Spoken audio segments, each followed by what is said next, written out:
Hello and welcome back to another Backflip Happy Hour. I'm Ryan Fring, co-creative director here at Backflip and Lord of the Podcast, self-titled. If you are listening in your podcast app, thank you for joining us in the audio. We'll try to keep it audio-based and not visual. We'll describe everything in sweet, succulent details. As always, I'm joined by co-conspirator, co-creator, John Shoemaker. What's up, John? Yes, John Shoemaker and Lord of the Dance, not Lord invented, stole, taken from somebody else. Have you ever come to Halloween as Lord of the Dance? I mean, it's arguable that I'm always that, and then dressed as another character. But Oh, I love that. So we got John, Lord of the Dance, here today. It is a happy hour. We'll start off with our drinks, and then we'll bring our awesome guests on. What do you got, John? What are you up to? What are you drinking today? I went with the limousine rye from Dancing Goat. It's a 6-year. I imagine it's blended. Yeah, it's a blended rye whiskey. Well, in as much as it's not a single malt Scotch, yes. Yeah. Now we sound like real liquor aficionados. It's good. All right, so I've got Fantasy Factory. It's actually their Heffa IPA. So this is in their new variety pack, as one does. You got to be repping the brand. K4 is some partners of ours, so there we go. Oh, maybe this could be some like audio. What's that called? ASMR. ASMR. I wanted to call it ADR, but that's automatic dialogue replacement. You're talking about ASMR right now? Yeah, and you got to start over here, and then you come around the side so that you get the real full effect. Ooh. All right. Enough of that nonsense. Let's bring our guests on here. Today, we've got Steve and Jordon from Granular. What's up, guys? Hey, what's going on?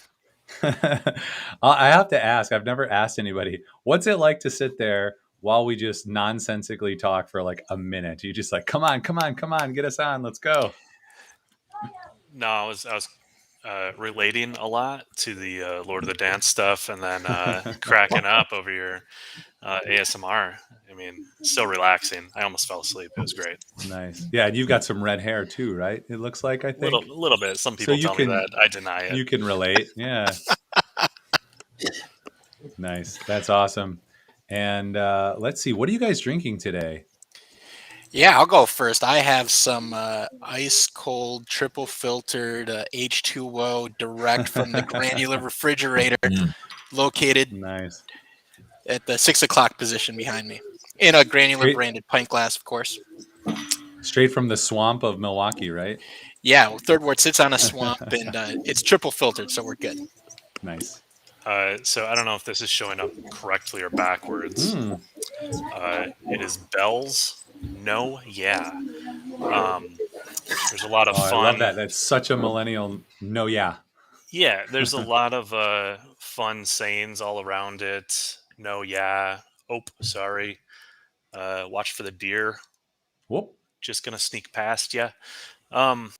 Which is so Wisconsin, but it's made in it's Michigan, right? Bell's. Ah, yeah. Where is Bell's? Bell's, because they have like Michigan. What are they? Two-Hearted. Yeah. I'm gonna ASMR this right. There you go. Kalamazoo and Comstock. Yeah. So kind of southern Michigan. Yeah, they must have that over there too. I think the no yeah. I love that. There's some colloquials that millennials have. I'll try to think of the other one that I have that people say. It might be no yeah. It's like a way of setting something up or agreeing. It's so strange. All right. So for those who aren't familiar with you guys, let's hear a little bit more about you. I'd like you to introduce yourself, and we can start with Jordon, since you were just talking. Start off with what you're watching right now, what you're consuming. Oh man. In terms of I guess yeah. What you're watching? That'd be good. Personal what I'm watching. Yeah, yeah, man. We have been binging Great, or The Great. I think it's just Great. It's a very fictional, historic, entertaining story about Catherine the Great in Oh Russia wow. from the 1600s. Uh, not as boring as I made it sound, though. It's entertaining, kind of seizure of power. I don't know. I think Dakota Fanning's sister is the main star. I'm bad at celebrity That's how stuff, you know but it's going to be a hit. Dakota Fanning's yeah, sister's in it. Yeah. yeah. It's entertaining though. That's what Nice. we're on right now. And then Survivor, of course, which Mm. I think I watched season 1, and then I was like, this is a really dumb show. I'm never watching this again. And then the pandemic happened, so we watched every single season during the pandemic, Yeah, a little bit and of time. now we got to Yeah. watch the new one. Yeah, What's the great on? I think it's Hulu. Oh, okay. Yeah. You do some good shows. All right, cool. So now, who are you and what do you do? I'm Jordon Meyer. I'm the founder of Granular. We're a digital marketing agency, which today is a little bit nebulous. So we're really a paid search agency, um, because digital can mean a lot of stuff these days. Uh, yeah, I founded the company in 2014. And before that, I worked at a couple agencies in the Milwaukee area, and then went up to Minneapolis, Mm. managed paid search at Best Buy, corporate, and then went into higher ed advertising in house at a couple universities up there, prior to kind of selling every night and weekend I had, consulting on the side, which grew into something I just couldn't deny, and decided to start Granular full time in 2014 and moved back to Milwaukee because the one big lake is better than the 10,000 lakes in my mind. That's a good way to characterize it. All right, we'll come back to that. I've got some follow up questions. Next up, we've got Steve. What are you watching? What's going on? Yeah, hey. So Succession on Oh HBO, yeah.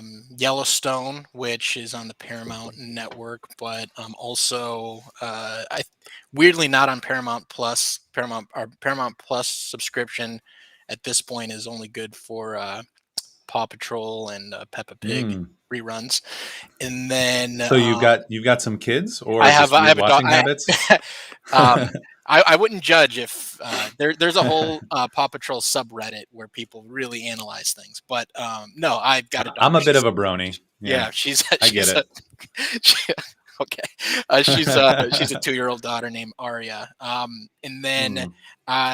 I've been rewatching all of the back catalog of episodes of the BBC series Faker Fortune as well, which is a 8-year-old series. It's basically like Imagine National Treasure meets art.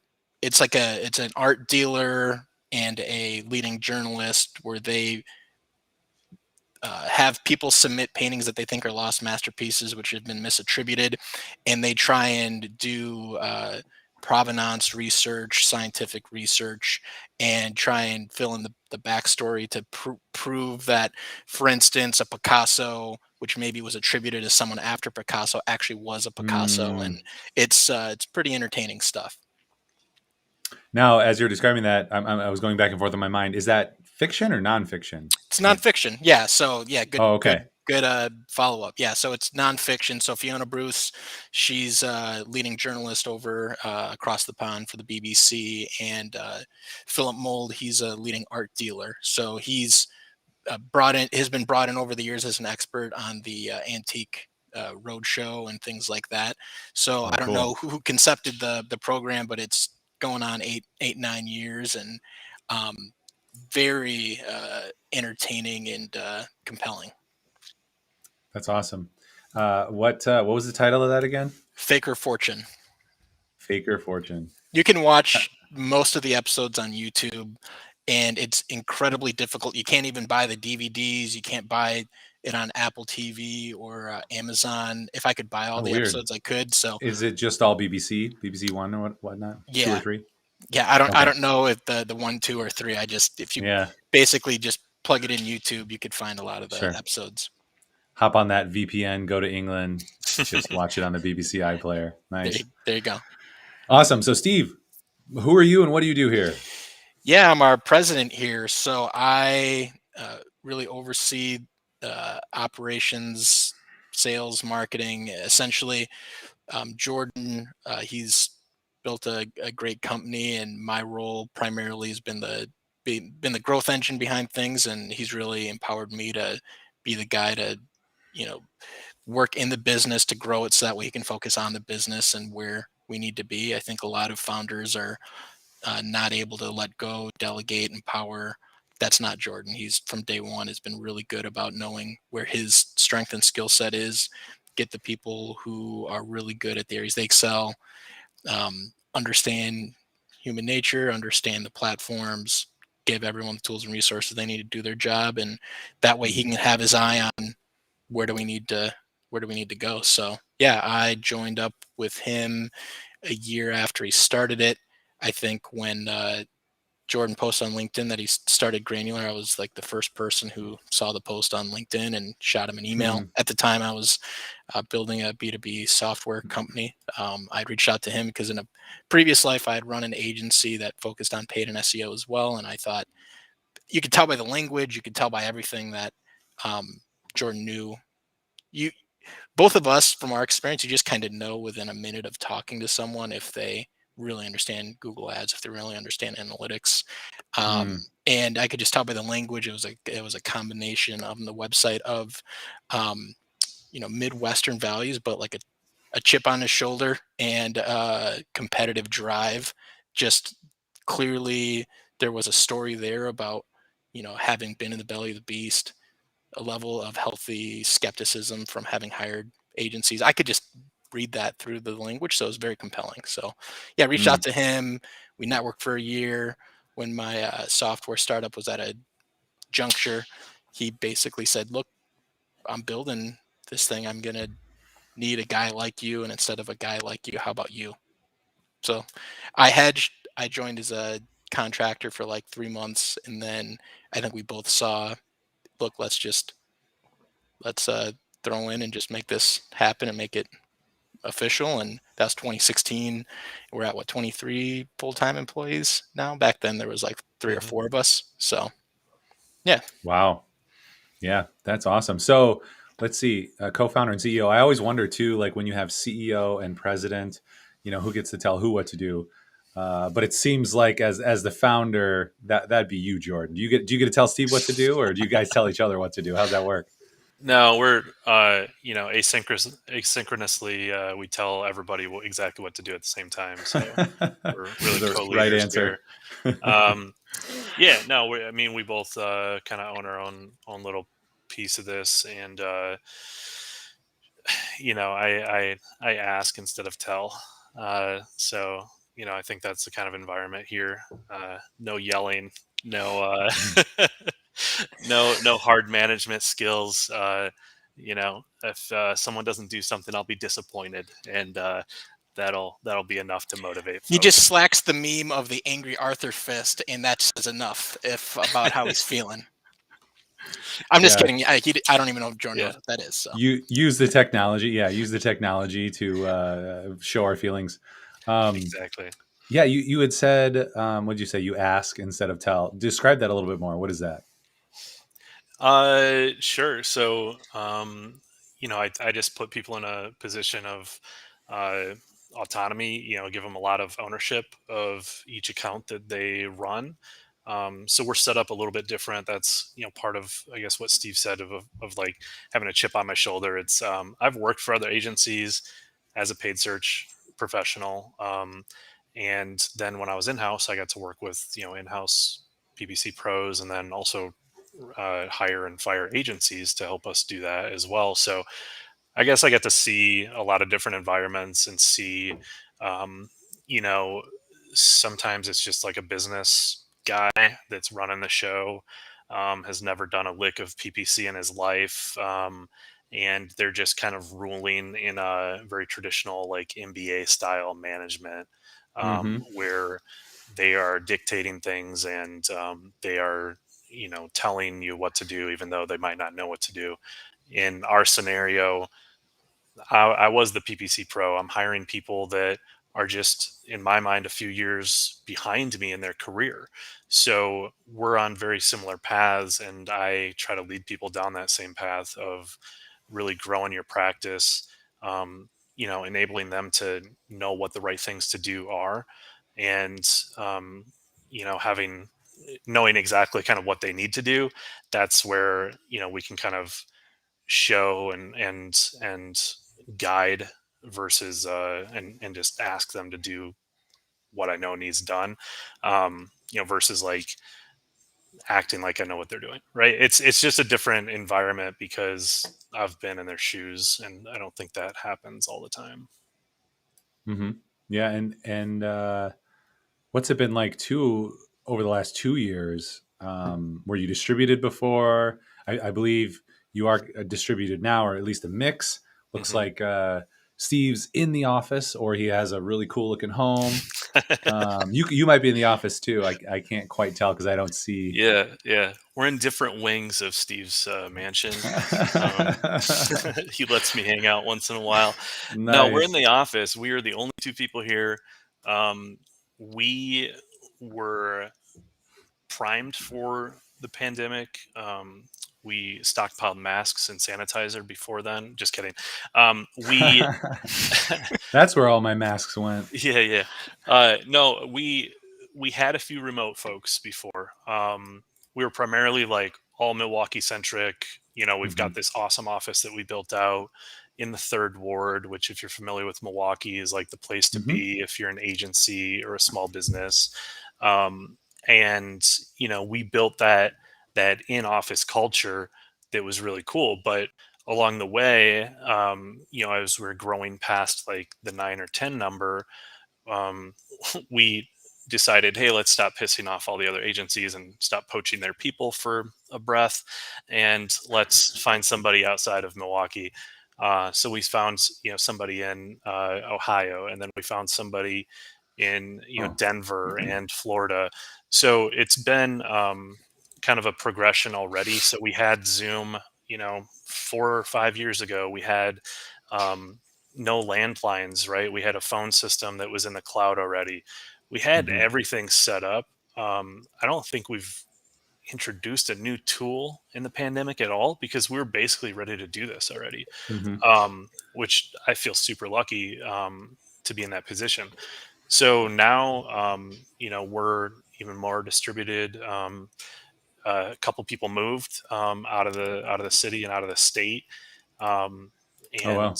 yeah, and I was encouraging people to do that if they wanted, because remote has worked so well for us over the past 2 years. It's been really encouraging to open up that talent pool across the country and really just dive fully into this. We still have the space. We still meet up uh, once in a while. It's open if people want to come in, but um, remote has been really great for us. Hmm. Yeah, and what do you think about the space moving forward? Maybe this is that personal question we were talking about before. Being so remote and being the only two in the office right now. It's a great office, and I think our lease is up in a year as well. We still probably need studio space, but these are the types of questions we're always asking ourselves. What do we need? How much do we need? Um, We're moving Yeah. to Ryan's house. back, yeah. Nice. Yeah, we're gonna keep a presence. I don't know if it's gonna be this. It's gonna be in Milwaukee for sure. Hmm. We just want that opportunity to bring in a client if they want to come in. We want an opportunity to, cook the team breakfast and have team meetings. It's important to me, and I think Steve, to have some type of presence here and still call this our hub and still invest in Milwaukee from a real estate standpoint. Will it look exactly like this? Probably not, but it'll be something. Yeah, and kind of piggybacking on that, just about, I don't know, company culture. Because I think I was looking on Instagram and I was like, that seems like a really rad place to work, because you guys are so thoughtful. Bring in.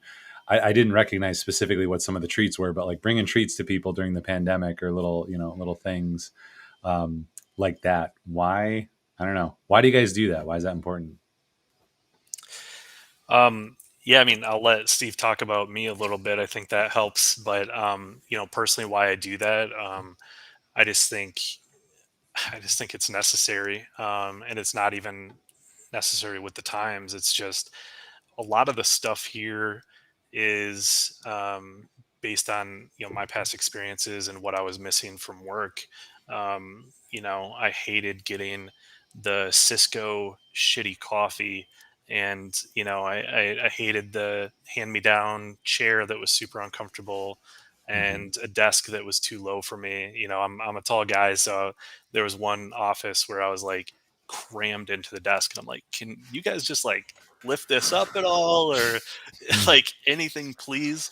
um in my first job we had a CRT monitor, which is like the old school monitor, and there were flat screens everywhere else in the world, and I was like, why do we have to use this? It's just like a bunch of small stuff that Hmm. um bothered me throughout my career. So that was like point number one, is give them everything I wanted, because let's get the business in a position where we can afford that, and we'll do it, right? So um, that's what we did. And then especially during the pandemic, because we did have a lot of nice like treats and snacks, and we would do happy hours and team lunches and all of that stuff in the office. I was like, how can we replace that stuff? Hmm. So, and how can we support local businesses? So, a lot of the treats that you'll see, or the deliveries that you'll see on Instagram, are from local small businesses. Like one of my favorite restaurants, Braze, right? They were like shut down, no one can go there. They started doing deliveries. And then we were like, hey, can you put together some gift boxes for us? So, one of them was a breakfast kit, farm fresh eggs, farm fresh bacon, butter, Hmm. jam, like bakery from them, and we delivered that to the whole team. Other things are like, my wife is an awesome baker, so like she'll bake birthday treats for everybody, like whatever is their favorite thing, from pie to cookies to whatever. Like she'll figure it out and bake them. So I don't know. It's just one of those things. Like if you can do it, why not do it? That's just kind of my mentality. And if it makes somebody happy for a couple minutes, it's worth it. Hmm. Yeah, Steve, what are your thoughts on that? Why is culture important? Yeah, I've always looked at there's three components of culture. There's a lot of the stuff that Jordan has talked about and we've done, which I think if you really peel it back, it just shows what your values are. So prior to the pandemic, Granular, we invest in the office space, great desk, great chair, um, audio, visual, fully stacked snacks, lots of team outings, team lunches, happy hours. Um, I think a lot of times people come in and they have almost derisively said, "Oh, well, the cultures. Why have a ping pong table if someone doesn't use it? Why have all these snacks if people aren't going to Hmm. use it? If that's the only thing?" Well, that was like a we want to do it because um, it helps reduce some friction for the team, and it uh, makes the day a little easier, and it's like a qualitative component. It's like hard to measure the value of it, Hmm. but people clearly valued it. Number two, there's the do people feel like they have the knowledge they need to do their job, the resources they need? Do they know how success is defined? Do they respect the person that is leading them, working with them? Do they have clients that they like? Do they feel like the work they're doing is meaningful, has impact? Um, and I think that's something we've been very deliberate about. Some organizations are really good at that first kind of leg of the stool, but bad at the second. I think that's you can't do one or the other, so we really focused there as well, just because that was important, and that really comes with being really thoughtful about the type of clients you go for, how you set expectations in the sales process, how you push back on little things over time. People, I think it's gotten to be very in vogue to say you need to tell clients no all the time. You always need to push back. It's more you just have to have an equilibrium and a balance based on Mm-hmm. what people want to be reasonable and knowing where there are soft lines in the sand versus like the hard lines in the sand.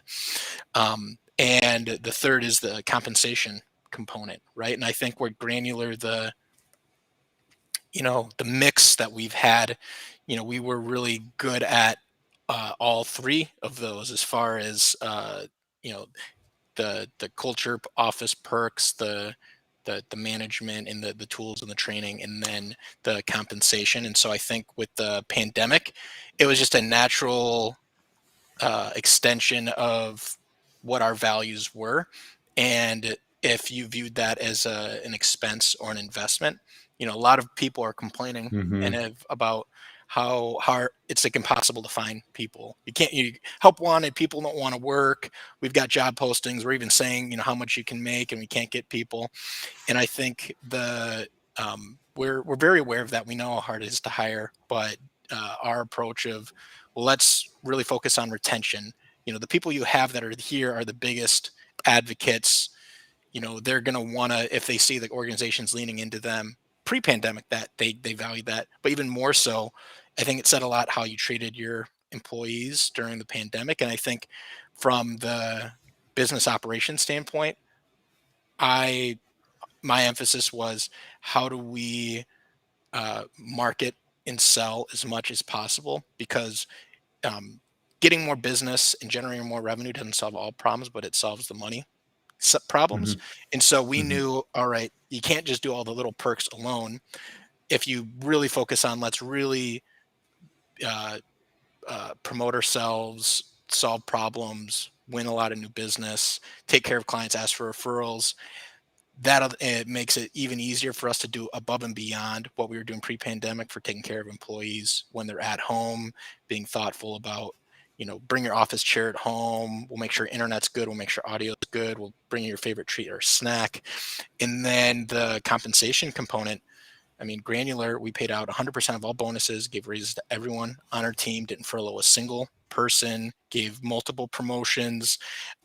To me, that's, and all the while we had clients who were singing our praises because of the great work that our team was doing. So I think that all works together. And I think that's, to me, what I really think of as culture. It's when people say, "Oh, Mm-hmm. it's not any of that other stuff," or "It's only compensation," or "It's only the management." Well, it's all three, and we're playing defense by playing offense when it comes to talent culture and what we're looking to build. And I really view that's our cultures are X factor, and I think articulating it like we have is like the closest we've gotten to talking about what culture means to us.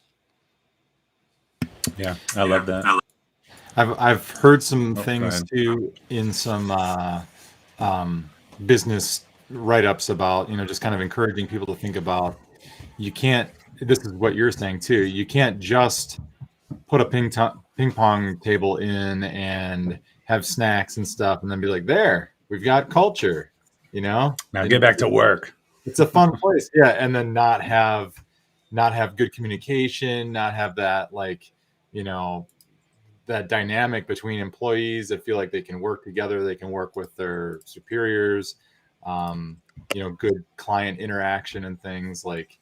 And there's a lot of companies that I think see the exciting things, that the likes of Google are doing, and all the big companies like, "Ooh, we want to be like Google and Twitter and Facebook, Meta." And yeah, I don't know if they're listening, so They but are. It's you likely. know, they put those things in and then they don't shift anything else, and they're like, why aren't people coming here? Why aren't they staying? What's going on? 100%. And I experienced that at Best Buy. So we had a game room. It was probably as big as our office here.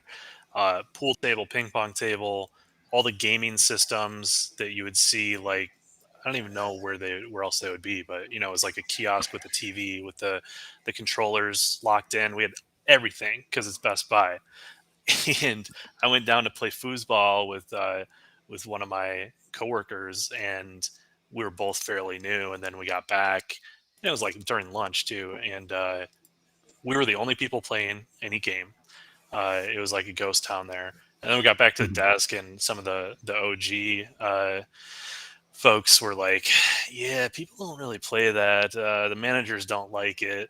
So that was the one game of foosball I played the entire time I was at Best Buy. Like, and every time I would walk past that huge game area, it was just like a museum. Like no one touched it. It was crazy. Yeah, it's like lip service as opposed, talking the talk but not walking the walk. And that's interesting too. Like, so our makeup, John and I founded the company in 2009, just as a video production company.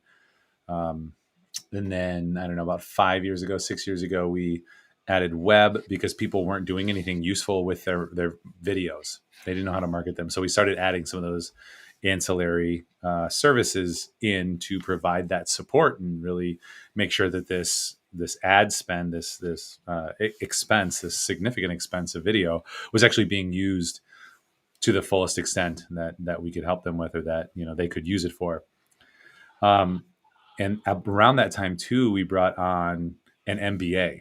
We brought on a business person who's worked in Wall Street, worked at big corporations, helping kind of get their organization organized again and moving in the right direction. And so he definitely had some different perspective than what John and I kind of had. John's worked at a few different editing shops, and I kind of worked through software before we started the company. So I was working at software companies, and that whole mentality, the agile framework and beanbags and all that was kind of becoming a thing, 15 years ago. And so I was like, ooh, that looks like how you can be successful. So we need to have snacks and we need to do these things. So I was partially imitating, without kind of understanding fully what that meant. And the MBA we brought in was like, oh, we don't need to do that. That's unnecessary. Because he had this experience that was drastically different in industries that were drastically different. However, those two kind of like just different views have allowed us to have these conversations that we've made the workspace a lot better. Like, okay, well, why are we doing this? That was the first question we asked. Is it effective? What do people want? Do people even want this or not? And so then we did kind of fine tune it and we tweaked it. And, we kind of have some of those things as well. And like Max, our recent hire, who was a previous hire, who worked for a client who produced a YouTube show that we were producing. We hired him. He was the sole contractor for that. And then they hired him away from us. And then when we had a position open back up, he came back to us. So it's kind of like a Disney fairy tale. And his name is Max. Yeah. Max. Sorry. Okay. Oh, I get the joke. Yeah. No, his name is Steve. No. Actually, because I think Steve and I are looking at each other. We also had a Mac and left and came back. So I thought Mac, I love it. M-A-C. Yeah. Yeah. It's close enough. As long as he's Mac-a-million, because this is a Max-a-million. But he was just commenting. He's like, it's so nice. It's just a little thing. Like, we go grocery shopping and grab some little things. He's like, it's so nice. Like, we get nice coffee and we get, little snacks, and we occasionally have food. Because at his previous work, he wasn't doing that at his wife's work, or maybe it's our friend's spouse. They were saying that they're not going to provide chairs anymore. This is the state of Wisconsin, one of the departments at the Capitol. Like, they're not providing chairs for people anymore because of expense, or I don't know why. And I'm like, how in the world can you not provide a chair? And like you were saying earlier, through the pandemic, we did the same thing of like, we love this team. Let's do everything we can to keep them. Even if it's like, we'll reduce our compensation to some degree to try to keep that going as long as possible, and work with them on whatever's needed so we don't have to impact them. And we didn't have to do any of that. We didn't have to reduce anything. People still got bonuses. We were able to rock because luckily all this digital stuff meant, hey, we could still do stuff from home. But that really resonates what you're talking about creating that culture that people want to be at. And I think for us, because we're just kind of making it up, we haven't worked at agencies. It's great to talk with people like you guys who've worked at other places, and now like we have a staff of 8 or 7 now. We're going to be hiring soon, but you guys kind of at that next size. Just hearing what you're doing and what you're finding successful is great, and part of why I love these conversations. Yeah, I mean, it sounds like you're doing the right stuff too, and it just shows that a person is in charge versus a robot, right? Like, Well, oh, you actually want fresh food and coffee in the office? That's what a novel idea. Let's write a business plan around why that's important. No, you just do it. You just go to Target and get a big basket of stuff and bring it back. Like, it seems like common sense, but there are so many people that don't do it. well, let's talk about person versus a robot for a minute, because I think this is a great tie-in, and maybe I mean, Ryan will take it where he wants to, but it could be a segue to the next section of Segue. Oh, I lost you there for a second. one of the Nope. we Okay, now I got you back. Nope, still lost you. experience. Wait. Yeah, stop watching videos. Yeah, Yes, I got you Bill? back now. All right. I can hear you. Your audio is out of sync, but we can hear you. Okay. The analytics, the data part of all of this, combined with where's the intersection with the people, so you can get the on paper the best person, for this role, but then how do they work in the team? Can they work together with this team? In the work that we do, the output of the work on paper, this work can be, all the things that it needs to be, but then in the real world with people, it's not performing the way that we thought it would. So yeah, I mean, that's the side of it where I always feel optimistic, despite our lack of like industry experience.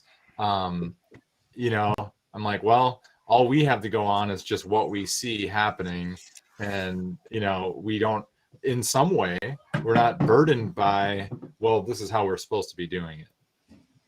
Yeah, it's a little nebulous for us. So, we create something and we're like, what is success? And, defining that with the client is often different for every client. And we have had one client that was like, okay, our previous productions got this many views. If we get this many views, that'll be a success. And we smashed through that, and, we're able to do more work.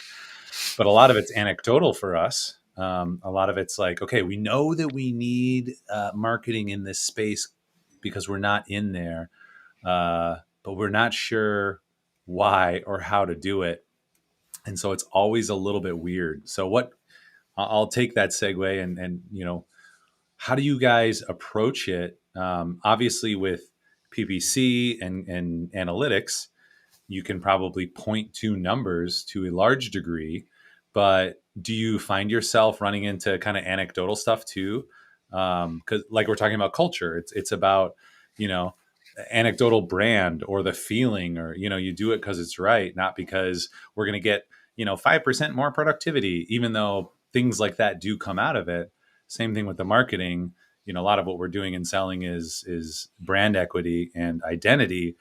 And so it's like, oh yeah, well, people noticed you more and you've gotten some more phone calls and some more leads, but that amounts to a handful of things, handful of instances. So that's a long-winded question about analytics or anecdotal ROI, I guess. Mm-hmm. Yeah, I can jump in, I guess. So again, it's kind of not too dissimilar from like what I was talking about with the culture side, that there's you don't want to discount like the business side of things. Every conversation I have when I get to know someone, they're along a spectrum of experience with pay-per-click and Google Ads and analytics. On the one extreme, they know nothing. On the other extreme, they know everything. Most people we talk to are in the middle. So you always have to establish,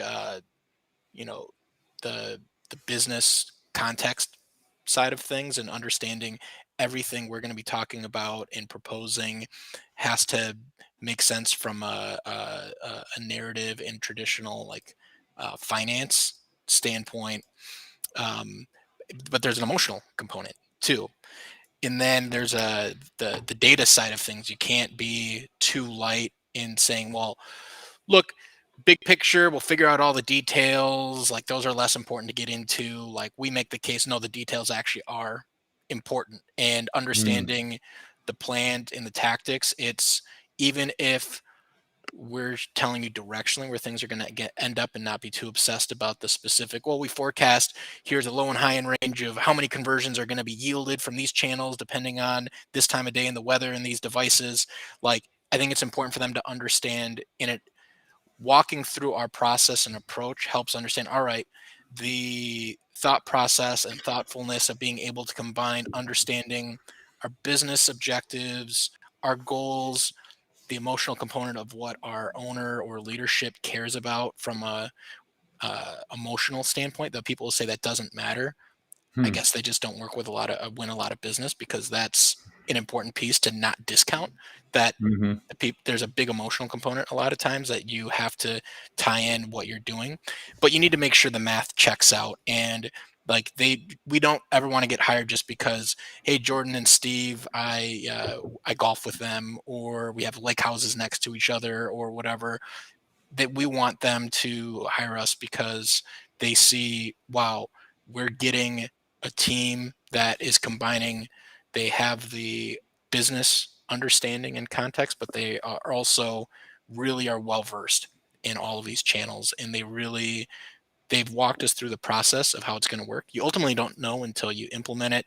There's so many factors that will determine if it's going to be successful or not, but I think that that's important and something we talk about. Like again, we've had conversations where you feel you're having to have meeting after meeting and more data that you're pulling from Google and Facebook and LinkedIn and scenario forecasting where you're like, all right, well, um, I think that they're either just looking for an excuse to or to not hire us, right? And no amount of reams of information we're going to provide are going to make it make sense. And the inverse, there's certain people where they just have a gut feel component saying, look, I trust that it's hard. I just here's for every dollar I spend, it needs to yield X, or this will make me money 6 months from now, and we're going to track awareness, and this is not just going to be blowing money on impressions. I trust that you guys are going to make sure it makes sense from an analytics standpoint. Work with my team to make that happen. So, not sure if that addresses your question directly, but that's how I guess I interpret it and chose to answer. hmm. I like that the way you wrapped it up there, but that's how I chose to answer. So, um, yeah, no, it's such a I don't know difficult line because, like you're acknowledging as well, there are those components that, and the way I phrased it was anecdotal versus analytic. The Mhm. things that are anecdotal, and then obviously it's got to, like you said, it's got to make sense for the budget. It's got to make sense to some degree. Otherwise, you're just throwing away money and not, you don't have any goals. You're just like, I need to do that PPC. Well, what do you want to achieve by it? Or for Mhm. us, I know we need a video, or we need a website, or well, why? What are we trying to do? And do you really want to spend this much money on something that is not going to give you that return, or the perceived return, right? To get into that anecdotal thought. Mhm. Yeah, and I'll jump in too, just to add to what Steve said. I think he nailed a lot of the aspects of this. Um, you know, we've seen so many examples. We've worked with a lot of clients. So, like he said, we'll walk in and somebody's very familiar with paid search and analytics, and they know the KPIs that they want to hit or beat from their previous KPIs. We've Mm. also run into I've got an anecdote about anecdotes. One of our one of our biggest clients a couple of years ago, the C-level guy was at the table, and this is what happens to the bigger the client, the more layers, right? So we got a C-level guy, his direct report, his direct report, the lowest knows the most, and you go up and they get a little foggy on what this is. So he goes, I don't really care about the clicks and the clacks. I just want to know. I just want to know if this is making me money. So, Yeah. right there, we're like, okay, we know who we're talking to now. We're not going to drown you in data. We're going to show you the bottom line and make sure that that makes you happy. Meanwhile, we got to tell the story at different levels to his team. And we run into that all the time. So, I mean, that just sticks with me and Steve is the clicks and the clacks, talking Is about, it going to make us I'm money? guessing clicks and impressions. I don't know. Yeah. Yeah. No, that's I love that so much too, because that's what our business partner. So Scott is the third partner here, just a wealth of business experience and from that other perspective, and that's what he brings a lot to the table as well. But he's come up to speed with it all, so I think he comprehends and appreciates the clicks and the clacks. But at the end of the day, he's like, are we getting more leads? And sometimes it's hard because, and you guys were talking about working on the business or in the business, I believe Steve, as president, you're there to work within the business, and Jordon on, I'm sure there's some, a little bit of both in either case, but a lot of still what John and I do is doing in the business, working in the business and on the business. So it's kind of difficult to switch minds. But Scott has, helped with some of that perspective as well. Because if I'm working in it and I'm like, oh, we got, we're cranking on digital marketing, we're getting this out there, we're doing so well, we're getting a lot of clicks and a lot of likes and shares and blah, blah, blah. And then it'll be like, well, how many leads have we gotten from that? And I'm like, God, we're working so hard. Or we're working somewhat hard. But it's that good question. That always has to be considered, and then has to be balanced with the anecdotal impression of like, well, people are talking about us. And like we did some radio. So we experimented with some radio as well. We ended up doing radio for several months and we got one lead, but it's one of our biggest clients. And beside that, we also just got a lot of feedback like, oh, I heard that ad. It was hilarious. Like, okay, so people are hearing it, we're getting into their mind. Hopefully we can hit them with some more direct marketing and when they need it, because it's not, same thing with you guys being in the service industry. We're not just an impulse buy. Mm-hmm. We're not ooh, you just scrolled or I just heard you, I'm going to go on their website and buy, like our, I don't know what it is, lead time maybe could be a year, could be several years. We'll even see people who worked with us at one company and then they moved to another company, and 2 years later they're like, oh, we got to get Backflip in to help us with this stuff. Same so here.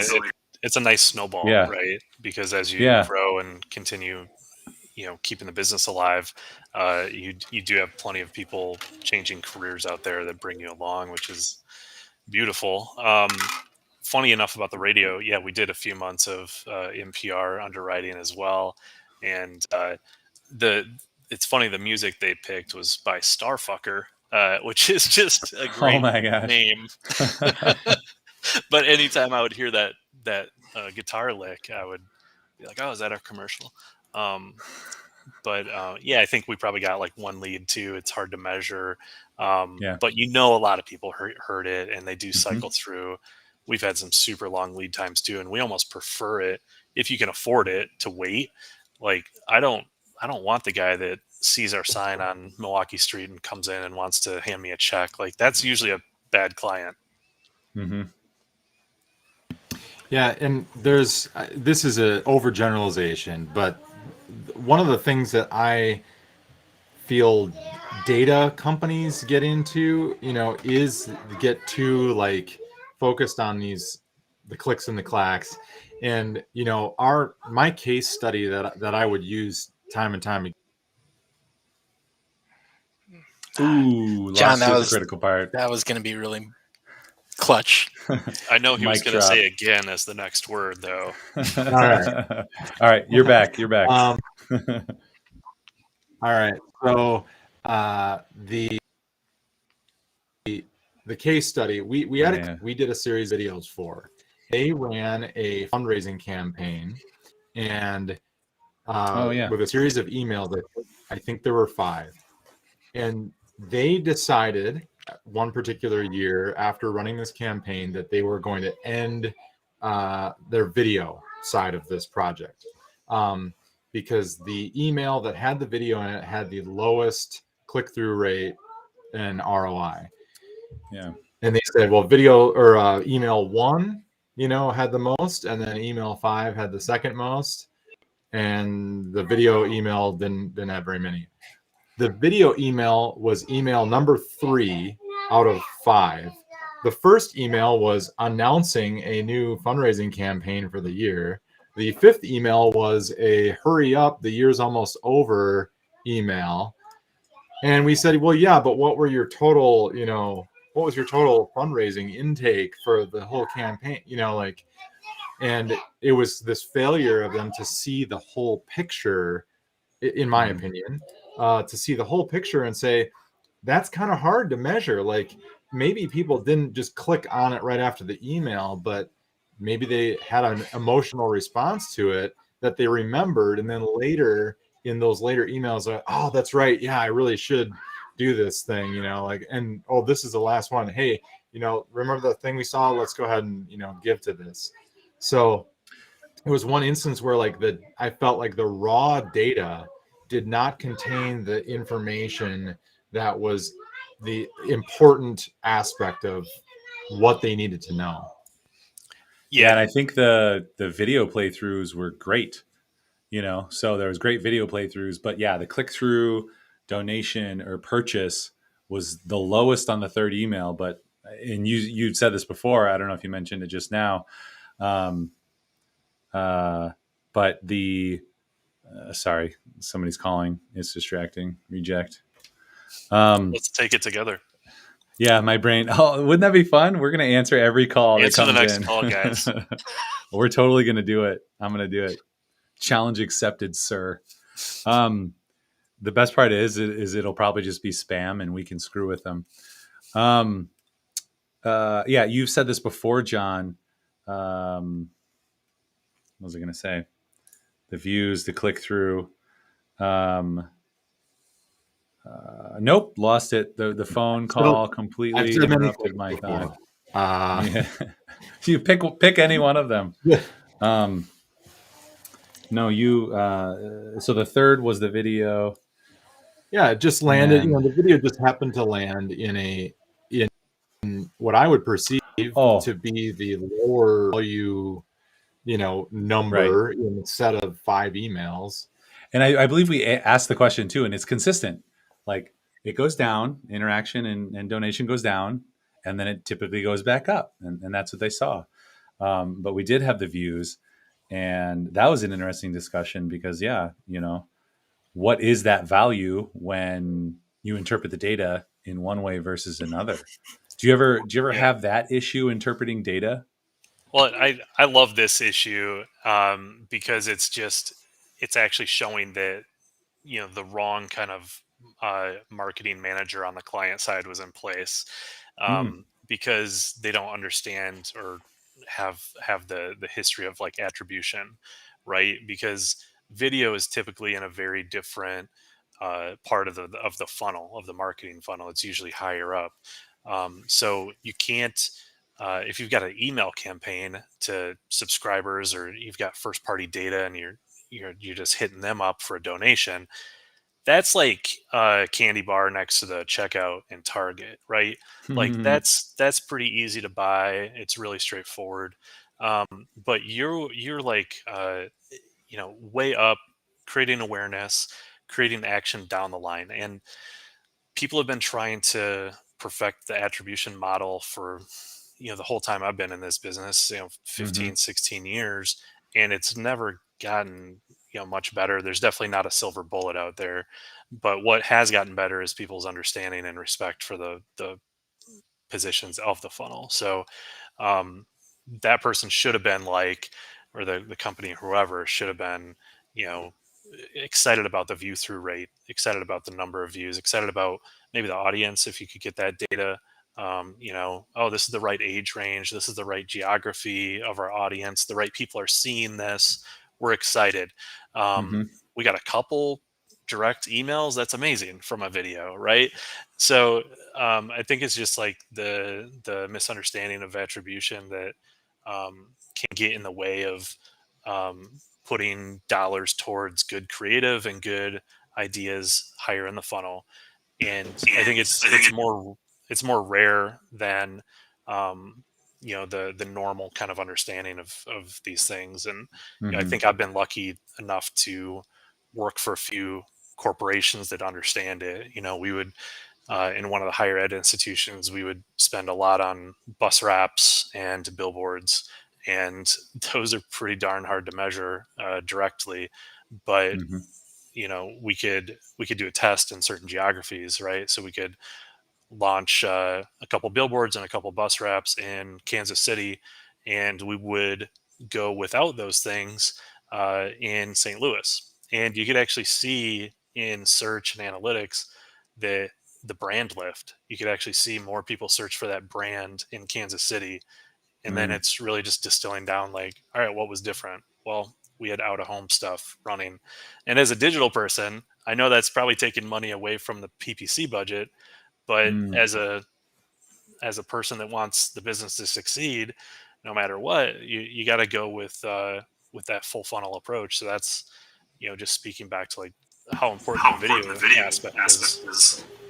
Well, and then you've got to try to convince clients, because what they'll want to do sometimes, I mean, I think this is fair. Everybody kind of feels this is, well, to increase cash flow, to increase sales, let's just do more of the things that had those direct sales. Like, let's cut out those other things that, okay, yeah, we got some attention from them, but we didn't, let's just put more into the sales thing. And I don't think people realize that, like, there's a connectedness to this that you can't see. And if you just dump into the, like, well, these gave us direct sales, just put more there, and then you cut the other things out, you may end up skewing all of it. Like, the whole thing might start to fall apart. Yeah, we call that the death spiral, right? So we've seen it even in, take the full picture of the funnel with all these mediums, but even in PPC, we've got a bunch of campaigns, a campaign, running on brand, right? People know about the brand, they're searching for it. That's got the highest Mm-hmm. conversion rate, the highest click-through rate, obviously. But then you've got all these awareness campaigns, and we've seen it when we take over campaigns over the years. They'll whittle it down. They'll start cutting off the highest cost per conversion. They'll start cutting off the lowest click-through rate. And it's not because they're not performing, it's because they're higher funnel and more awareness based and more research based and consideration based. So we call that the death funnel or the death spiral, because really now you're just whittling down the traffic, whittling down your potential customers, and only relying on people's brand recall. And you better hope it's really sticky and somehow keeps growing by word of mouth, because you need these upper funnel campaigns and mediums to make brand perform. Yeah, it's that weird anecdotalness of some marketing. And I do even remember with this campaign that I have people who mentioned it to me. We've put out commercials and YouTube ads and Facebook ads all across the board. But this one marketing effort was actually noticed and mentioned to me by at least two other people. Like, oh, wow, I got that and I saw that. That was really, really great. It's like, there you go. Let me put that on the data sheet for you. Let's see. We are live, so we can take questions, not inappropriate ones, like Yeah.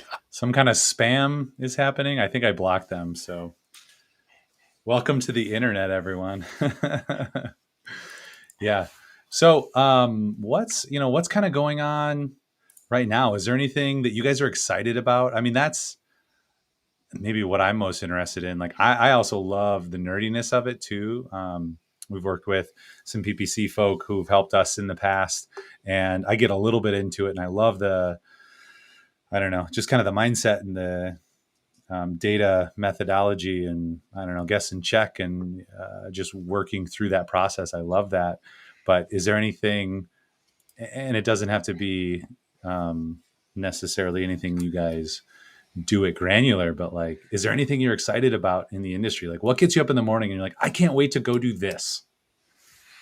I'm going to have to say like programmatic connected TV. I just think there's still more opportunity there to get personalized or somewhat personalized ads in front of people on TV. So I can stop seeing commercials for bladder control and for all these, pharmaceutical products that, don't pertain to me, and Yeah. nail polish and, other things that, show me I don't even know what commercials I'd want to see, but I know which ones I don't want to see. So that's the cool part about, connected TV and even, online video ads are getting a little more sophisticated, as time ticks here. So we can deliver relevant content to people. So that, I think that's exciting to me. I think one of the bigger news things that we're always keeping a pulse on is just, the disappearance of some of the third party data, and some of the targeting that we used to have. It's really interesting that, the targeting kind of peaked a year or two ago, and now we're on like the downward path of that, which is shocking to a lot of people in this industry. And But to some degree, did GDPR kick that in the neck? yeah, it's that, and the European aspect of it. So yeah, should digital ads not be creepy? Absolutely agree with that. But um, sometimes the personalization is really good and relevant and important. So Yeah, right. you Wouldn't don't you want to rather have an totally ad cut for that something off. that you would want something for something you would buy? Like I remember when Hulu came out and it had like one ad every show. And I Mhm. was like, nope, I still don't need that feminine product. Thanks for sharing. And I wrote them and they're like, sorry, this is the only sponsor we have on this show. Yeah, sometimes it's like, here, can I just give you my data, please? Like, Yeah. yeah. I also would love it if somebody would figure out how to capture the data of I bought the product. I don't need the ad to buy the Yeah. product anymore. Oh, that's an audience you Yeah. can create in GA that they just chose not to apply to their Facebook Yeah. campaign. Yeah. Yeah. I need it more. Yeah, Yeah. I've Go we ahead. don't really do a lot of outbound sales, but I bought a product for similar to your story. I bought a product for the office that I thought was cool. I saw the ad a couple times, and I got hammered with the ad for like the next few months. And finally, I was like, all right, LinkedIn, who's the marketing manager? I'm freaking emailing them and telling them that I just bought this multi-$1,000 product. Please stop advertising to me. You guys are wasting your money. And I actually got a couple email threads in with them being like, I will show you how to remove me from the audience. Ah, nice. Dear God, stop. And it kind of ended. I think I got somebody in trouble over there. Yeah. Just email us at hello@granularmarketing.com. We're happy to talk with you. We'll get this going. Yeah. That's awesome. So I have a follow-up to this too, but I want to hear from Steve. Steve, what gets you up in the morning and what are you excited about these days? Yeah, more companies, more people are understanding the value of what we do every day than the previous day. And when I think about Granular's positioning from day one, when Jordon started it, which is we're not going to try and be awesome at everything, but the areas we're going to focus on, we're going to be exceptional. We want to be the Michael Jordan of pay-per-click and analytics and measurable digital advertising. That is exciting because I know every day we're going to come in and you don't get better at something without being exposed to the organizations who are investing heavily in digital. They rely on it for their business. Their C-suite needs us to perform, and it's the thrill of you. our team, you don't get better without the reps and getting exposed to it and Mm. succeeding and failing. And I think that's what I get excited about, is the side of the coin of seeing our team grow, and you don't grow without those challenges and just the confidence that builds. And then talking, success perpetuates success, because as you get exposed to those scenarios where you're managing, you can't get good at something without in just a pure simulation. You actually have to do the work. And the fact that we Mm-hmm. have so many reps, that's enabled people know that. And I get to talk to amazing people who give us amazing insight into their business, their motivations, their team. And we can have our group here, you guys get it. You, because of the types of services we provide, you get a uh, window into so many different businesses and industries. It appeals to certain personality Mm-hmm. types, and I would say, it definitely appeals to me. So there's that component. I would say that there's a lot of people who've talked about. Uh, there's just a lot of misunderstanding around the phrase automation. Our jobs going away, even for an industry like us. I've always Mm-hmm. had a viewpoint of there's an inevitability, but having just using some common sense. So I think of automation more like um, a mech suit from Alien, or an exoskeleton, or when I look at what the company Palantir has been able to do. I won't comment on their ethics or politics, but their hypothesis was, we aren't going to build a perfect AI, but we're going to because but what we're going to do is we're going to create a system that makes it really easy to aggregate database and query lots of disparate data sets and make the apples to apples. And then if you take a really talented practitioner and analyst who has years and years and years of experience, and you give them that tool, it's going to lead to better results. And that's, for us, what I get excited about is our team. Baseline, we have to have the expertise and understanding of Google Ads, of Facebook, of programmatic, of LinkedIn, all these platforms. But where automation comes into play is, how does it enable?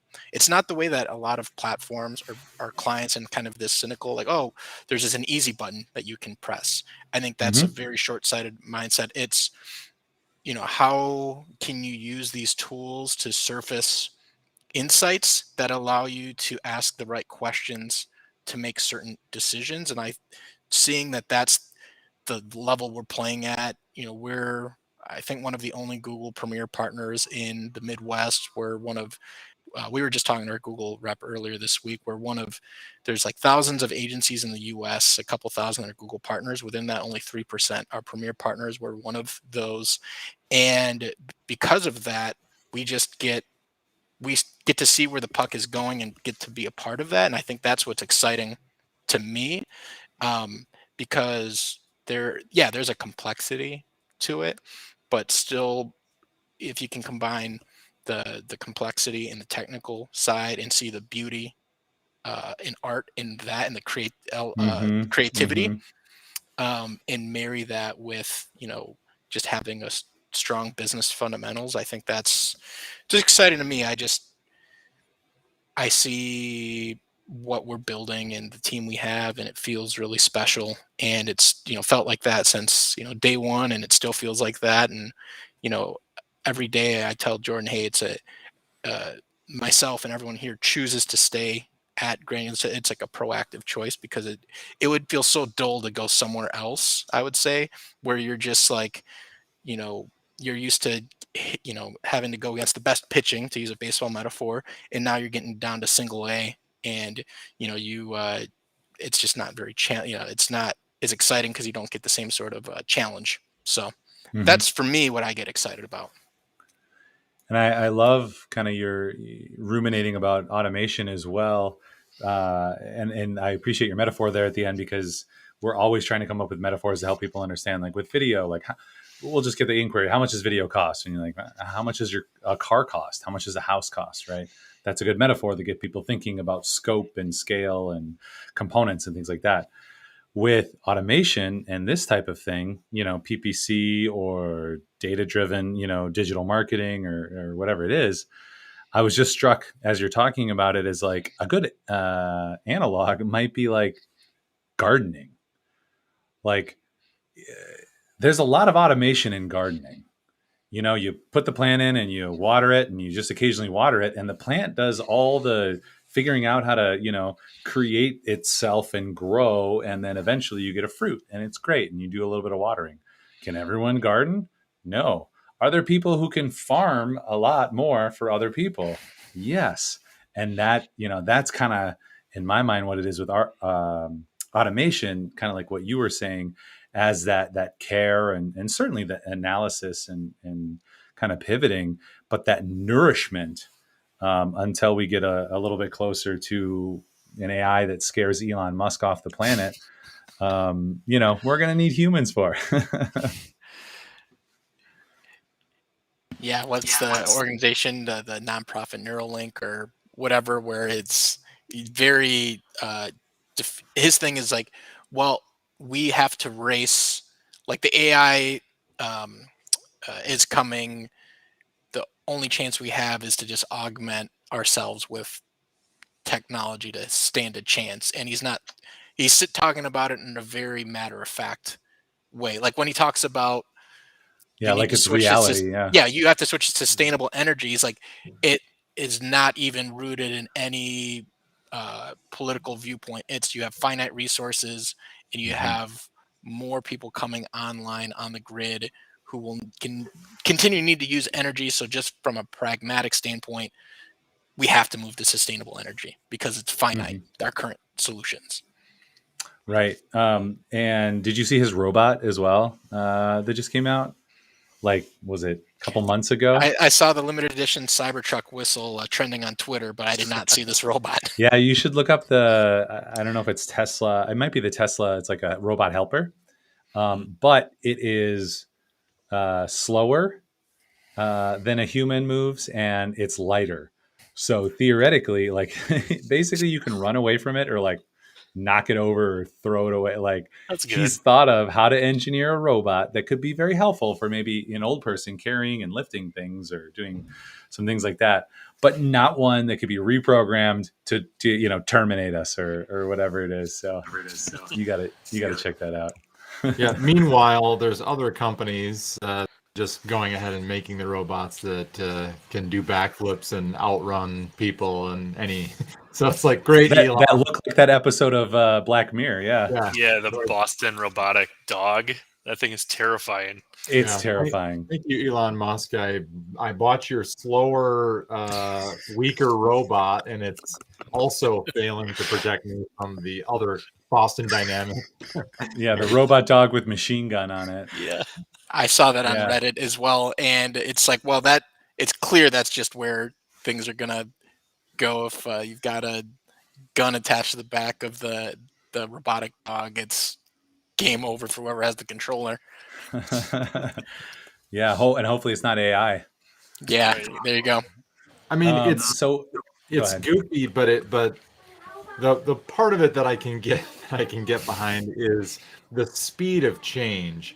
So Elon Musk recently pointed out something about, we went from, the heck was it? He was like comparing some like old computer system, what we could do with computers 50 years ago to today, having these like photorealistic three-dimensional virtual environments that we can like, look around in and interact with. And that was like 50 years. Like the speed of change in technology, that's the thing that is like just fascinating and mind-blowing to me. I mean, we can tie it back into our industry too. It's just like, what do you even do? Like, I mean, Facebook and the social media companies, they change their like algorithms so frequently. Trying to keep up with all this stuff is like, it's crazy to think about where it's headed and what will we do to be competitive when AI can just be like, oh, we'll just, put these things in and, this click through percentage. I love those marketing ads Oh, sorry. Go ahead. Oh, I was just gonna say that's part of what is so exciting about this industry is like you can if you take a month off somehow, you come back and like half of the things changed. You got to keep up with it, and you have to love learning, and that has to give you energy. Otherwise, you're gonna fail in this industry pretty fast. Um, yeah, and just to go to like the super nerdy side, like Moore's law, is that every 2 years, computer processing is going to double. So when you get really really fast computers, and then 2 years it's going to double, like that's how part of this stuff keeps accelerating so quickly. Is it is really traveling at a fast speed right now. Yeah, and it's crazy too with the Moore's law thing because I've read a little bit about it. Um, there's some proponents who say it's dead, but it's interesting because it's like a hardware thing that like we haven't surpassed kind of the current microchip technology. So you'll see a little bit of a change in like the size, how many like nanometers or whatever they can make the circuitry. But a lot of it, I think, is actually the software stack on top of that. And so I would love, one of these more intelligent people who are analyzing this to kind of analyze that because the hardware isn't getting as fast as it was, but the software is developing at a rate that seems maybe even beyond what we've seen with Moore's law in hardware. So To your point, I find Ryan, it I think fascinating. that's where Apple knew that you could only get so many yields by adding another camera or trying to get a better optical zoom. That's why their hypothesis of software, hardware working in concert with each other. When you take a photo on one of the newer iPhones, I'm a bit of an Apple fanboy myself, so I have one. What they've been able to do, they knew that there was only so much you can max out, knowing, all right, until battery technology gets better, we need to have the biggest battery on board we can, but we know we can't do too much more from a space standpoint from the camera. So they had to do it through software. And I think that's Mm-hmm. where, Qualcomm and Intel and some of these other people have always written off Apple, I guess, as like just a marketing company who happens to sell consumer products. That's where I've seen the kind of real respect and the tip of the hat is what they've been able to do with their chips, what they've been able to do with software, working in concert with the hardware. And I think that's where you're seeing some Moore's law, going to the next level. Mm-hmm. And I love too. I'm definitely a bit of a fanboy as well, Apple fanboy. But I've really appreciated how Google has come through over the years with their hardware, and they're like, "Oh, that thing that Apple's doing that makes people want to use their phone or use their headphones or whatever. Why can't we be really good at that too?" Because they also, kind of had the software, and even with Android being just kind of not light years ahead, but usually about 2 years ahead in terms of the They're ahead. technology that they have. Yeah. And then, after that's been tested and the kinks have been worked out, Apple's like, I suppose that's probably a thing that's going to stick around. We'll use it. But I love it now because I don't feel bad with my parents, like having a Google phone or who is it? Samsung, maybe. That's not bloated. It's not janky. It just works, like things that just work. So I love that we can have some competition there too. But I'm definitely a white-blooded fanboy. I don't know, White red-blooded flag. I've not fanboy. heard that phrase. Yeah. I was like, what's the Apple color? White? I don't It's kind know. of white. Yeah. So we are winding down here. We have a game that we like to play though. We'll play that in a second.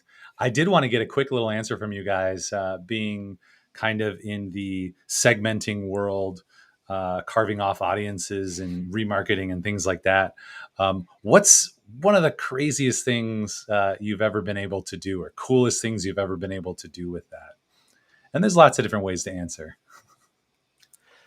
I'll go. One of the coolest things I've ever done is just use a custom audience list, which means you have their first party data. You have their, I think I had basically like a client list back in the day of like email, address, telephone number, and this was short lived, allowed in Mm. Facebook, and you can upload 200 names and all this private data of theirs, and basically whittle down. So you can target like 200 people, but then you can whittle down based on like geography or age to like 2 or 3 people, and get an ad in front of them. Um, so it was kind of manipulating the system by saying, "Hey, we have all this targeting data. Let's target all these people." But then within the campaign settings, you can like whittle it down to just a few people. That was definitely short lived. I don't know how many years ago, but I think that was like the heyday of like controlling who you're going after, almost targeting individuals versus audiences. Wow. Those are the good old days. The specificity is scary, but also you're like, yeah, show me crap that I would buy. Don't show me crap that I don't want to buy. Yeah, exactly. All right, Steve. Yeah, I would say something we still do, and I still, I think clients get a kick out of it, is you can sequence ads on YouTube, but also display Facebook based on a user's engagement um, with the website and based on their path Mm-hmm. along the funnel. So for me, being able to see for our clients, where you're trying to get someone to test ride a vehicle. Let's say we have an initial promotional ad, then they say that they're going to schedule a test ride, for instance, and for a specific model, and then you can show them that vehicle next time they're on YouTube. And then once they've, visited, taken the ride, they're considering them, you show them other types of ads that speak to those value propositions. I think that's where it's really fun, because you're helping, based on where they're at in the funnel, you're matching content and matching ads, based on what their considerations are. And yeah, there's just so many different things we do. It's like hard to filter, but that's a tactic I think that's practical, can be implemented as long as you have someone who really understands Google Analytics, you have the accounts tied in properly, and you're able to match content based on stage in the funnel. I think it's very effective. And I think we have all that data, but we definitely don't do that. That'd be really cool to do. All right. So now it's time for something very special that we do most weeks. Two truths and a lie. There we go. Now we're back. So we're gonna play a little game called Two Truths and a Lie, just to get to know you guys just a little bit better. You were not prepped for this, so we will go first, just to give you a moment to think of 3 stories. 2 of them will be true, 1 of them will be false, and the rest of us have to pick the false one. Now, you guys do know each other a lot better than we know you, so the trick, might be to try to get the other person to not get your answer. You don't want it to be easy on anyone, and we'll let people who are watching now, if you're listening to this or watching this after the fact, feel free to guess. And if you're right, we'll send you some fun swag. We've got these great little coasters that we have that you can use to keep your desk clear from those pesky water stains. And if you entertain us with your answer, maybe we'll give you more stuff. Who knows?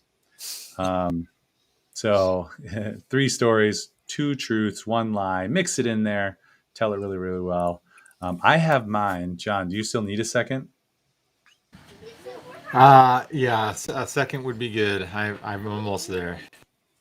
We played this game only, 80 times maybe. So I don't know how many more stories we have or more lies we have. So let's see, where'd my notes go? Mine's contextual. You guys probably have no basis to understand this, but it will still be fun to guess. So my last name's Fring. It's Norwegian. That's about all the setup you need for this. So my 3 stories.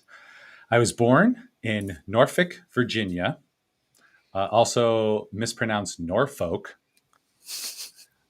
We just moved to Norway Drive in Fitchburg. And my family's last name was Nord Fring before they came over. So kind of like an ethnic prefix. And they're like, no one will know we're ethnic. So those are my three. I was born in Norfolk. We just moved to Norway Drive. And my family's last name was Nordfring before they came over. I didn't come over. This was 3 generations ago. And once you guys are ready, I'll have you guys guess first, because there's a small chance John could get this, because that was my goal, to try to trick John, because we've done this so many times. Yeah, I'm gonna say that your family's last name was not Nordfolk. Like that's not true. Or Nordfring, yeah. Yeah, Nordfring. Good guess. And I'm going to say born and raised in Wisconsin. Not born in Virginia. Another good guess. I mean, I'm going to say that no matter what. So, Quiet, please. John, what do you got? I like to think you're shouting at us, not your family. Yeah. Was I muted when I did it, or what? I can't remember. Nope, you unmuted. I had my finger near the button, and yeah, stop it. It's my turn.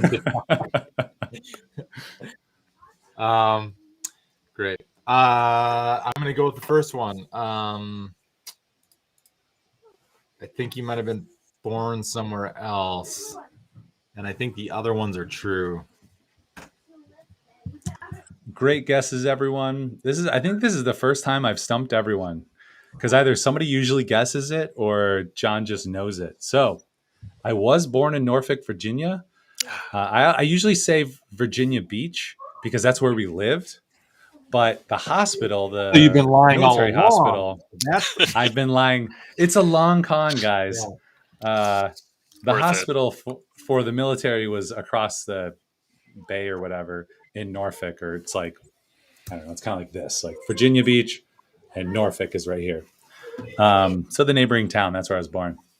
My family's last name was Nordfring before they came over. So Peter Nordfring married Anne Fring, which I have to assume was a northern cousin and a southern or not northern cousin. And they came over and just went with the simpler Fring. Because I'm guessing, like most people did when they came through Ellis Island, wanted to not be ethnic so that they could not be, persecuted or get jobs, or I don't know. We might go back to it. It'd be really fun to add that ethnic prefix back on. We did just move. We did not move to Norway Drive, though. We moved to Norfolk Drive. I thought you said Norfolk Drive and not Norway Drive. Oh, I intentionally made it extremely confusing. Yeah, I think you were like, we moved to Yeah, we got Norfolk, Norway, Nordfring. So number 2 was my lie. You can come find me in Norfolk Drive. They were all Fitchburg. lies. Yep. All right, John, you're up. And Steve and Jordan, you've got one more round before it's your turn. I built a tiny house in my basement, complete with real siding. Okay. I got a custom bowling ball and shoes as a present for graduation from college. I sang as a baritone in a traveling a cappella group.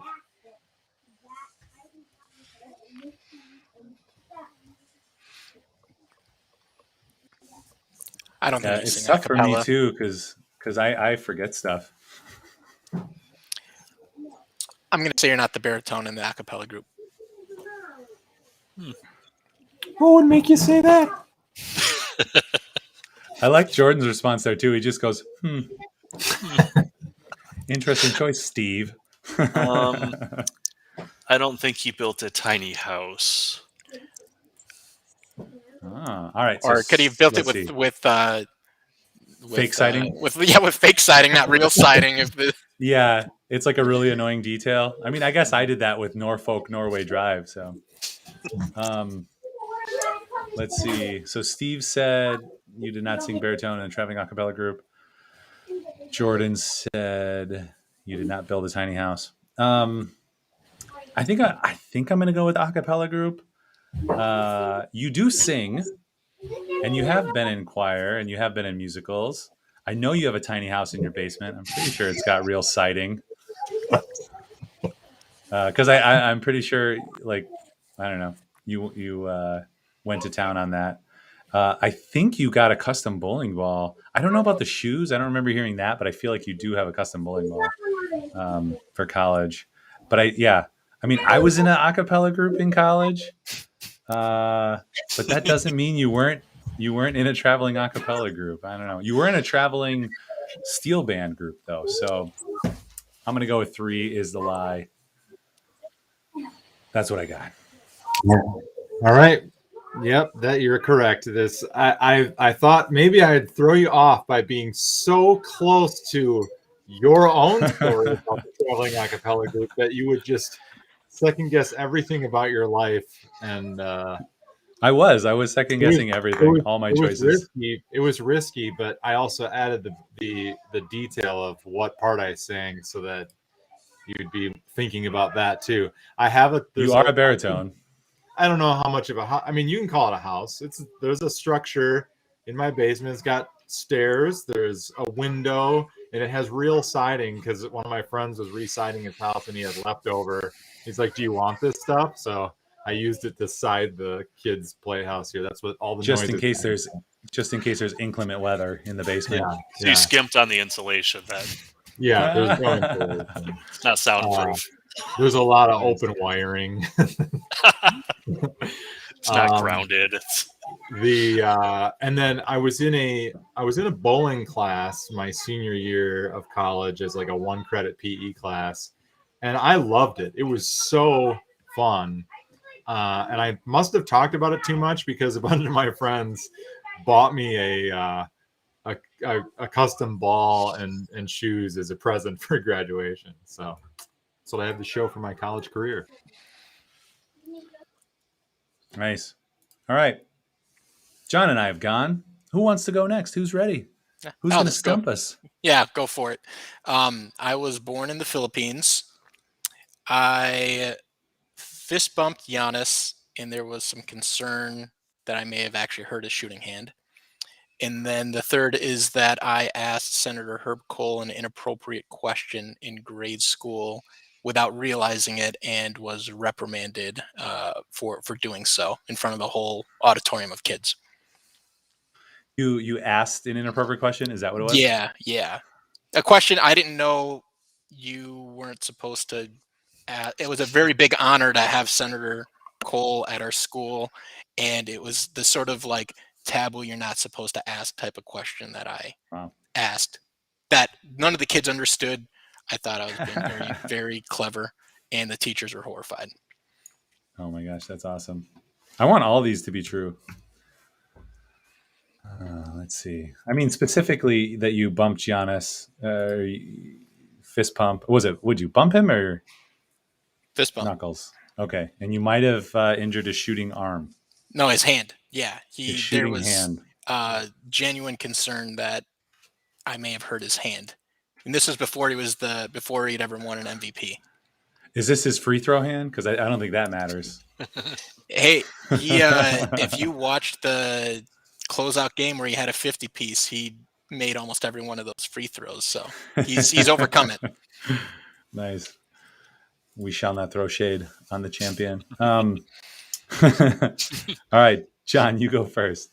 Born in the Philippines, may have injured Giannis and asked Representative Herb Kohl an inappropriate question. Did not know you was an inappropriate question when you were. Yeah, I'm gonna go with the Giannis one, and maybe it's just that detail of hurting his hand.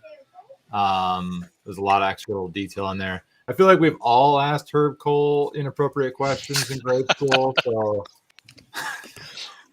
I'm going with Giannis. Let's see. I mean, I have no idea where you were born, so it'd be hard to choose that one. I want to make the third one. I want to guess that you asked an inappropriate question when you were a kid, because I would like to think that you asked an inappropriate question when you were an adult.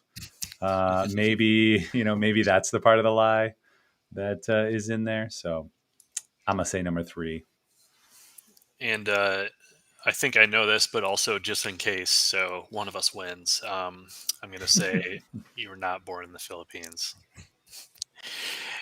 Yeah, that is correct. I was born in Milwaukee, Wisconsin, Columbia, St. Mary's. My mom was born in the Philippines on the island of Palawan in the province of Puerto Princesa. Came to the United States when she was 18 years old, and I was born not too long after that. So, yeah, the other two are true. During a Bucks fan event meet and greet, this is before Giannis was MVP. You could get down onto the court and take photos, and they would have one good player with one bench player and then one, for lack of a better term, scrub practice squad guy, and they would rotate them out every 5 people. And I was just praying that Giannis would be the one I'd take a photo with. And so when it finally was me and he was there, it was him, Thon Maker, Miles Plumlee. I was gonna shake his hand. He went to do the fist bump, and I fist bumped him, and he went and the staff was freaking out, and then he in his Giannis way went and he got me. So it was classic awesome. Giannis. And then unfortunately the Herb Cole thing is true. So I was in grade school. I not thought about it for 25 years until we just had this nice. this segment, and it came flooding back as like a level of embarrassment.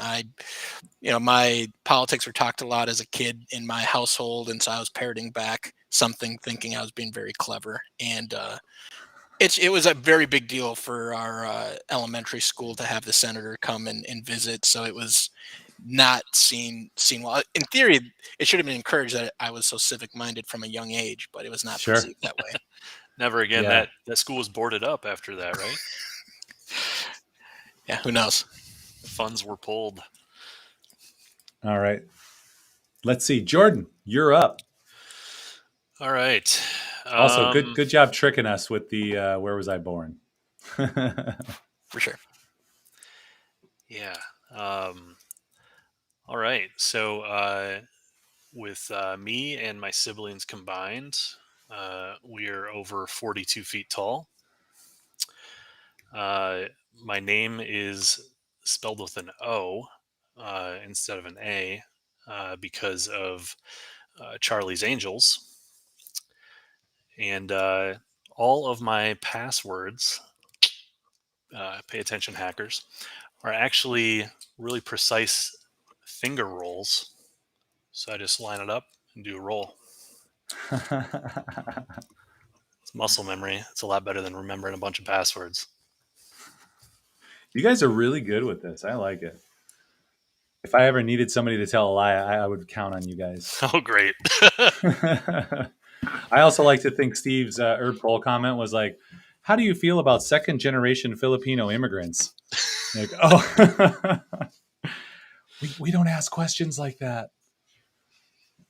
All right. So, Jordon, you and your siblings are 42 feet tall. I like to think there's one tall trench coat as well. Your name is spelled with an O because of Charlie's Angels. Also, my note here is spelled with an O because of A. So I don't know what I was writing when that happened, but it's because of Charlie's Angels. And then all your passwords are precise finger rolls. All right, I'll go first on this time because I threw John under the bus last time to go first. I'm going to say they're not precise finger rolls. That just sounds insecure. But if it's not, I would love to hear how it is. So I'm going to say, on the sake of shock value from your clients, that your passwords are not finger rolls. That's my guess. What do you got, John? Yeah, I mean, I don't have knowledge of your family, so if it's just like you and your sister, like obviously, but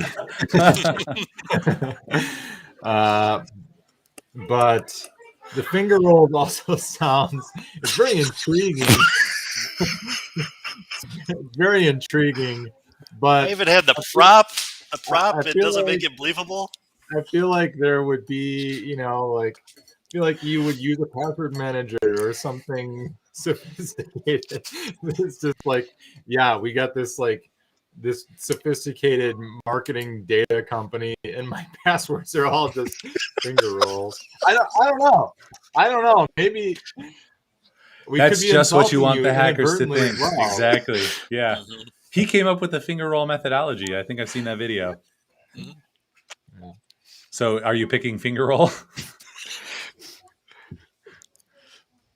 John, I didn't hear. I'm gonna say yes. You Yes, picked finger roll. yeah. Okay. Yeah. So is that a finger roll, or is it more of like a knuckle rock, or what is the? I don't know what the whatever. Well, a patented technique is a finger roll, although that's part of what throws them off because you actually use the knuckles. We call it a Yeah. finger roll, but it's kind of like this. Yeah. Mhm. There's Well- that one. There's the one song that every middle schooler can kind of play on piano. And then they do the thing. All my parts, Nice. I just Chopsticks. But different, angles on the keyboard. It's Yeah. all about where you start the roll. I start it different. Exactly. Yeah, it's where you start. All right, Steve, do you have faith in your Yeah. founder? What? Yeah, let's see. So I know that I'm just trying to think. I'm pretty sure Jordon is one of 7 siblings, and his sister, who is not much shorter than me, if at all. And I've met 2 of his brothers who are each. I always looking up at, and I'm 6 feet tall myself. Jordan's 6'4". I'm gonna have to guess that's true. And then I want to say I heard the Charlie's Angels story 2 weeks ago for the first time. So I don't believe the password methodology, just unless you use a different approach for the passwords we share that you've created. I don't think that's how you generate them. Oh, lots of insider knowledge here. I really almost got all of you. The password was the lie. So close, so close. So close. That's great. Yeah, so that's tall. As long as the Yeah, if you entertaining, average 6 feet. Yeah. as long as the lie is entertaining. Yeah.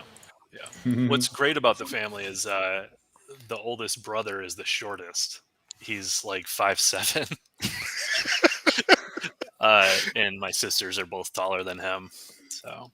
Oh, that's awesome. Yeah. Yeah, my wife is one of 12. So I think their combined would be like maybe 72 because the girls, she's the shortest at 5'10". Whoa. Wow. And the tallest brother is maybe 6'5", and yeah. So that's a good one. I like that. I've never heard anybody say something like that before. So we'll have to use that again. I've got another question for you guys, just quick. Oh, we'll take a question if you got time. Sure. Can either of you do a backflip? John, you want to go ahead and demonstrate? Yeah, there's not a ton of room in here. I wish I could make your video freeze right as you go.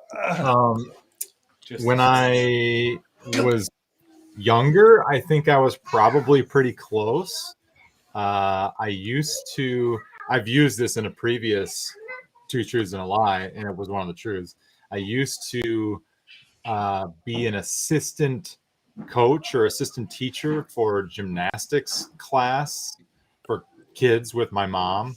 My mom competed in gymnastics in college level or whatever, but so I would do that as like a summer job, and I got pretty decent at some of the skills, and I want to say I 100% want to see that videotape.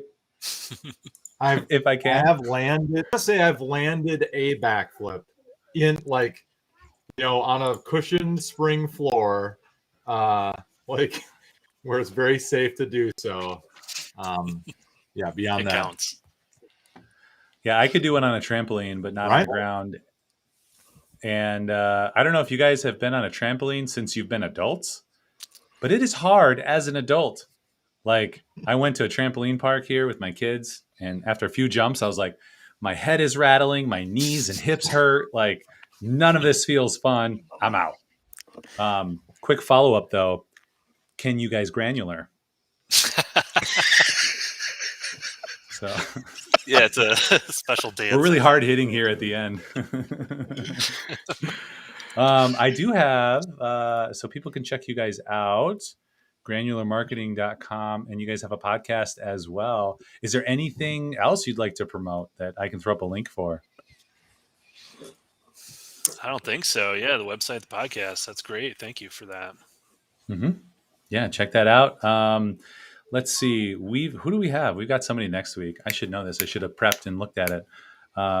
We've got Daniel Kinney, local director here in Madison, in the Midwest. So that'll be really fun. Check in next week, Friday at noon for that. And if you're watching after the fact, we've got all the episodes probably listed below or above or however your app does it. If you don't already, do like, subscribe, follow, do all the things. You've heard it on everything that you've listened to ever. Share it with your friends that you think would enjoy this, and leave a review. Let us know how we're doing, what you like, what you want more of. That would be really awesome to get that feedback, because we continually kind of assess, and we have a blast with it, but we want to make sure everyone who's consuming it also is having fun as well. So you got anything else for me, John? You got to learn how to backflip. This is something that you Next week, John will can do backflip right live now on the show. with all the workout stuff that you're doing. Yeah, I feel like there's some diet routine that could get you there, like pretty quickly.